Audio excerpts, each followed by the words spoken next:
Well, the fact that there's actually what looks like a persistent and ongoing movement of the kind that this film documents now happening in the United States and around the world, the Black Lives Matter movement, et cetera.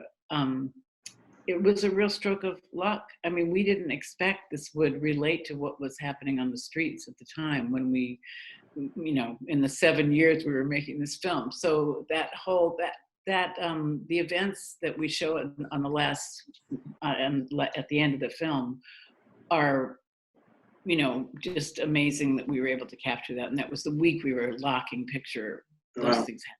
So those protests.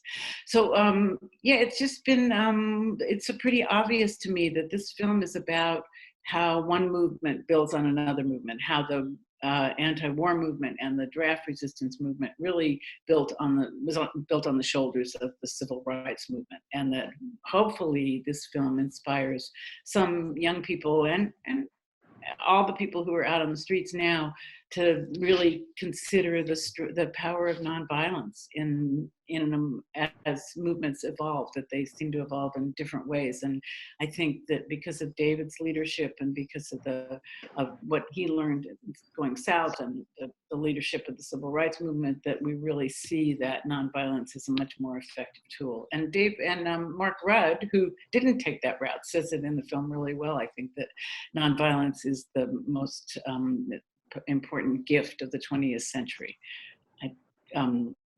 And I think that is true. I think we see it on the screen, and hopefully it really gives people an idea that there's a tool that they may not have taken seriously, and that this film demonstrates that we can win with nonviolence, and that it really can be a successful method.